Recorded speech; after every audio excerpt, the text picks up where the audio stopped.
ക്യാമ്പയിനുകൾ കൊണ്ട് കാര്യമില്ലെന്ന് മനസ്സിലായെന്ന് ജി സുധാകരൻ പറഞ്ഞു. ബ്രാഞ്ചിൽ മാത്രമായിരുന്ന താൻ നിരവധി ക്യാമ്പയിനുകൾക്ക് നേതൃത്വം നൽകിയിരുന്നു.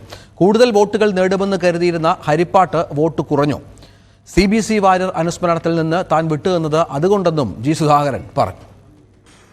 എനിക്ക് ജില്ലാ കമ്മിറ്റിയിലോ സെക്രട്ടേറിയറ്റിലോ പങ്കെടുക്കാൻ എന്നെ ക്ഷണിച്ചതുമില്ലായിരുന്നു. പ്രത്യേകം പങ്കെടുക്കാൻ ആരും ക്ഷണിച്ചില്ലല്ലോ.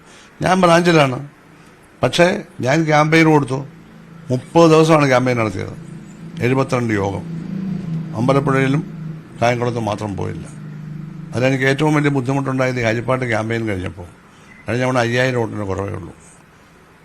അസംബ്ലിയിൽ 17,000 ലീഡ് UDF, 5000 ഉള്ളൂ. അപ്പം ഞാനവിടെ എല്ലാം പ്രസംഗിച്ചത് ഇത്തവണ 5000 വോട്ട് ലീഡ് പിടിക്കണമെന്ന്. നേരെ തിരിച്ച് 3-ാം സ്ഥാനത്താക്കി. അപ്പം എന്നാലും വെച്ചാൽ അവിടെ പ്രസംഗിക്കേണ്ട കാര്യമില്ലായിരുന്നല്ലോ. ഇവിടെ CBC വാര്യർ ഫൗണ്ടേഷൻ്റെ അവാർഡ് കൊടുക്കാൻ 15-ാം തീയതി. അത് തുടങ്ങിയ കാലം മുതൽ ഞാൻ തവണ പോകുന്നില്ല. അവിടെ പ്രസംഗിച്ചിട്ട് യാതൊരു കാര്യമില്ല. തുടർഭരണം പലരിലും അഹങ്കാരത്തിനിടയാക്കിയെന്നും പാർട്ടിയിൽ തിരുത്തൽ ആവശ്യമെന്നും സുധാകരൻ പറഞ്ഞു. പാർട്ടിയുടെ ഐഡിയോളജിയിൽ വിശ്വാസമില്ലാത്തവർ പാർട്ടിയോട് ചേർന്ന് നിൽക്കുന്നു. പൊളിറ്റിക്കൽ ക്രിമിനലുകളെ പിന്തുണയ്ക്കുന്ന നേതാക്കളാണ് തുടർഭരണത്തിൽ അഹങ്കരിക്കുന്നത്. അവരെ കണ്ടെത്തി തിരുത്തണമെന്നും ജി സുധാകരൻ പറഞ്ഞു.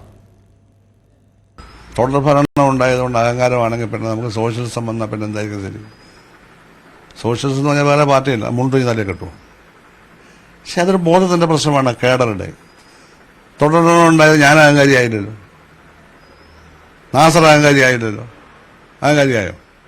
അങ്ങനെ ഇവിടുത്തെ എത്ര സാഹചര്യം അഹങ്കാരം കാണിക്കുന്നവരെന്നും അഹങ്കാരം കാണിക്കുന്നവർ പൊളിറ്റിക്കൽ ക്രിമിനലിസത്തിന്റെ രാഷ്ട്രീയ അംശം രക്തത്തിൽ കലർന്നവർ അവരെ നിയന്ത്രിക്കണം.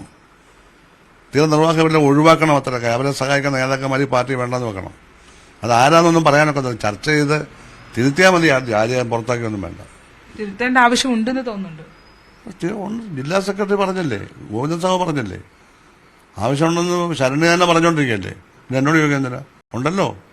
അത് തിരുത്തിക്കോണം, പേടിക്കണ്ട, നിരാശപ്പെടണം, എല്ലാം ശരിയായിക്കോളും.